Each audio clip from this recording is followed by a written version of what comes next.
Operasi bilangan pecahan.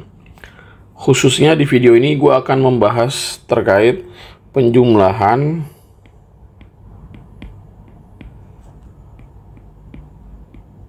dan pengurangan.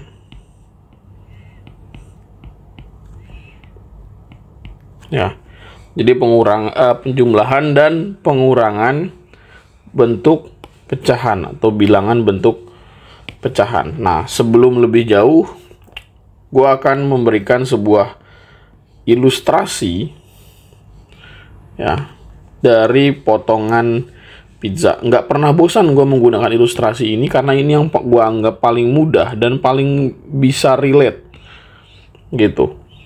Nah, kan kita pernah belajar pecahan waktu SD kelas 4 kira-kira. Nah, ketika mengoperasikan pecahan, baik penjumlahan ataupun pengurangan, kita pasti diminta oleh guru kita untuk menyamakan penyebutnya. Apa kegunaannya? Ya, karena menyamakan penyebut itu berarti kita menegakkan asas keadilan, anjay gitu. Menegakkan keadilan. Loh, memang keadilan bagaimana? Nah, sekarang gue akan membuat sebuah ilustrasi. Misalnya nih, ya, ini ada pizza. Ya, pizza ini gue potong jadi 4. Ya, gue potong jadi 4 bagian. Nah, misalnya bagian ini dimakan. Ya, bagian ini udah dimakan sama si Ade. Nah, ini bagian Ade misalkan. Ya, Ade memakan satu bagian dari 4 potong. Nah, sedangkan di pizza yang satunya lagi, ya, pizza yang satunya lagi, nah, ini juga dimakan satu bagian oleh kakak. Ya, jadi pizza yang lain yaitu dimakan oleh kakak sebanyak satu bagian dari 2 potong keseluruhan. Nah, sekarang kalau misalkan ayah bertanya, adik makan berapa? Oh, makan 1 ya dari 4 potong. Kakak makan berapa? Makan 1 ya dari 2 potong. Itu. Nah, adil nggak kira-kira? Memang dua-duanya sama-sama makan 1 gitu kan. 1 potong yang dimakan, tapi 1 potongnya adik dengan 1 potongnya kakak itu beda. Gitu. Jadi adik itu memakan 1 dari seluruh bagian pizza atau 4 bagian pizza. Nah, sedangkan kakak memakan 1 dari 2 potong.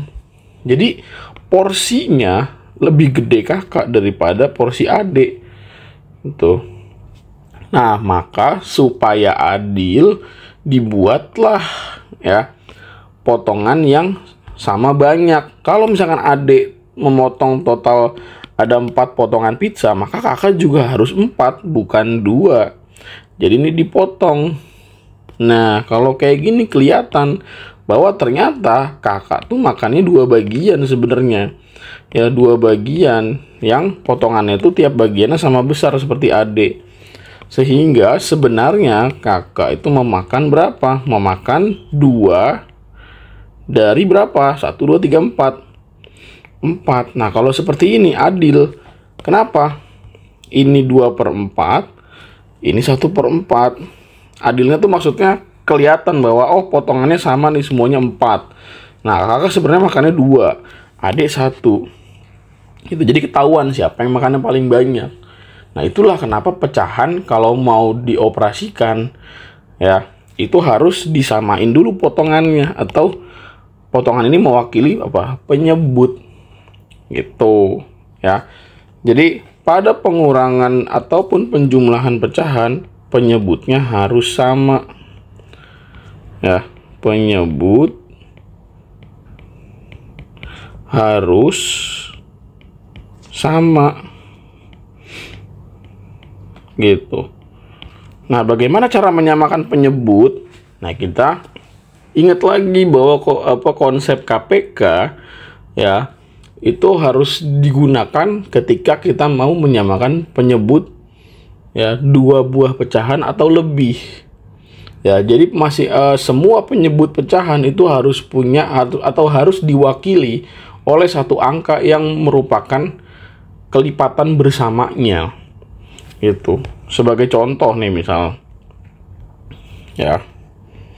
Contoh. Misalnya berapa? Misalkan 4/5 ditambah 3/4 dikurang 1/2. Nah, untuk bisa menentukan hasilnya harus tahu dulu kelipatan bersama dari ya 5, 4, dan 2 atau 2, 4, dan 5 berapa. Ya, kalau yang udah bisa langsung cepet tahu gitu ya bilangan yang kalau satu bilangan yang habis dibagi 2, 4, dan 5 secara bersamaan itu berapa, ya bisa langsung nyari KPK-nya berapa. Tapi kalau misalkan masih belum bisa menentukan KPK-nya ya dengan cepat gitu ya, langsung gitu, langsung gitu berapa nih KPK-nya dari 2, 4, dan 5, yaitu gue bisa menawarkan solusi dengan faktorisasi prima. Itu 2 itu ya 2 kali 1 ya kan. Kalau 4 itu 2 pangkat 2, dan 5 itu adalah 5 kali 1, sehingga KPK-nya adalah ya ambil yang sama tapi pangkat yang paling besar, yaitu 2 pangkat 2, dan yang berdiri sendiri yaitu 5. Berarti berapa? 20 KPK-nya. Itu. Jadi ini 20 ya tambah 20 dikurang ini ya 20. Nah, penyebutnya semuanya itu 20. Ya, kelipatan yang sama, kelipatan bersamanya itu 20. Nah, 5 supaya jadi 20 kan dikali 4. Maka atas juga kali 4, maka hasilnya adalah 16. Ini berarti dikali 5, maka atasnya juga kali 5, hasilnya 15. Nah, ini berarti dikali 10, dikali 10, berapa hasilnya? 10. Nah, 16 tambah 15 berapa? 31 kan. 31 dikurang 20 berapa? 31 dikurang 20, berarti 31 dikurang 10, itu berarti 21 ya.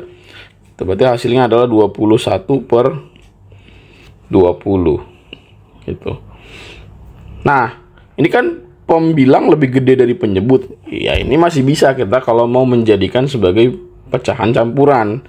Nah, 21 dibagi 20 ya berarti bisa kita pisah menjadi 20/20 ditambah 1/20. Nah, 20 dibagi 20 kan 1, ditambah 1/20. Nah, ini bentuk pecahan campurannya adalah 1/20.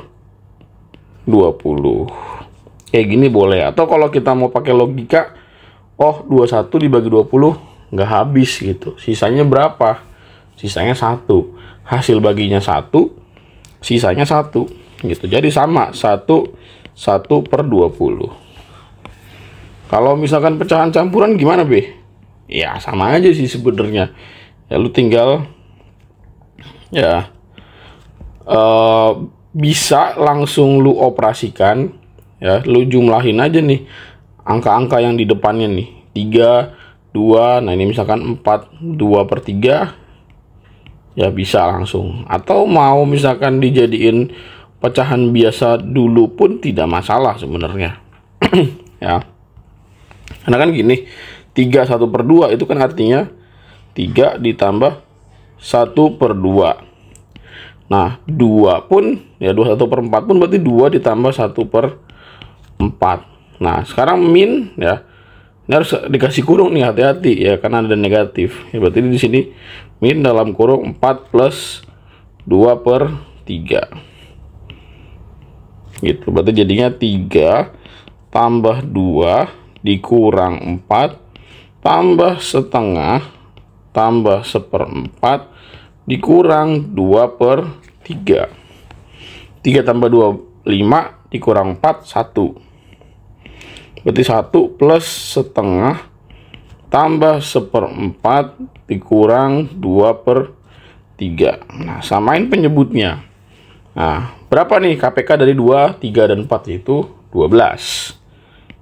Nah, berarti 12 ditambah dengan ini 12 min 12.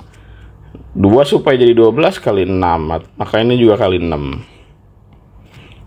4 supaya jadi 12 kali 3. Maka 1 juga kali 3. Nah, 3 supaya jadi 12 kali 4. Maka atas juga kali 4. Ini 8. Maka 1 plus 6 tambah 3, 9. 9 dikurang 8.